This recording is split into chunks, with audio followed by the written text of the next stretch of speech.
वेळेप्रसंगी सभापतीला सुद्धा म्हणतो, सभापती मला बोलू द्या. हे सुद्धा मागणी पण केली होती की मला बोलावं लागतं. आता मी जर इंग्लिशमध्ये बोललो तर माझ्या निम्म्या लोकांना कळणार नाही ना. शेवट मी गरिबांचा नेता आहे, मी शेतकऱ्यांचा नेता आहे, मी सर्वसामान्यांचा आहे. मला व्हाईट कॉलर लोकांशी मला काय त्याच्याशी लय हे नाही. तर केंद्र संसदेत कधी अशी अडचण आली का की विरोधक आहे त्याच्यामुळे कमी बोलू दिलं जातं, सत्ताधाऱ्यांना जास्त झुकतं माप दिलं जातं? सगळीकडे अडचणी चालू असतात, मग काय रडायचं काय? सत्ताधिकाऱ्यांना बोलून देतात, जे सत्तेच्या बाहेर आहे त्यांना बोलून देत नाही, मग आपण गप राहायचं का? बोलायचं, प्रयत्न करायचं.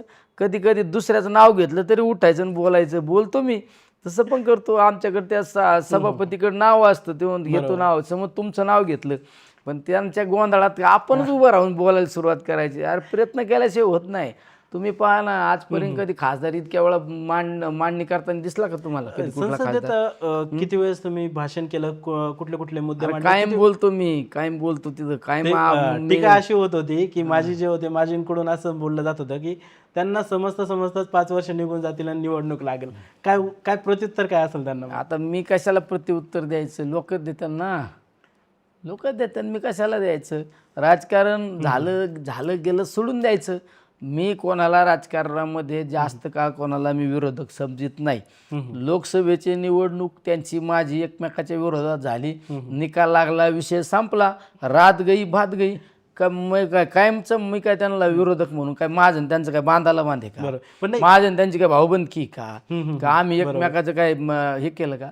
झालं राजकारण. म्हणजे मी ह्या विचाराचा कार्यकर्ता आहे. प्रत्येकाला तुम्हाला काय वाटतं त्याच्याशी मला काय नाही, पण मी या विचाराचा आहे. लोकसभेची निवडणूक झाली, निकाल लागला, मतदान झालं, पेटीत मतदान पॅक झालं, विषय संपला, आपलं जनतेत काम करायचं. विरोधकांनी तो परवा आजही मान्य नाही केला. मेडिकल कॉलेज मंजूर तुम्ही केलं, तर विरोधकांकडून 2023चे दाखले दिले जात आहेत की ते आमच्या कार्यकाळात आम्ही ते मागणी केलेली होती.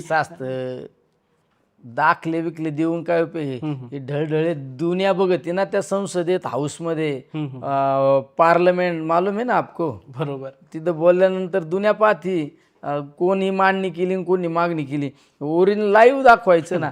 मला कुणीतरी म्हणलं अरे ते कोण श्रेय घेते काय की मी ते नड्डा साहेबांचं पत्र पाठवलं.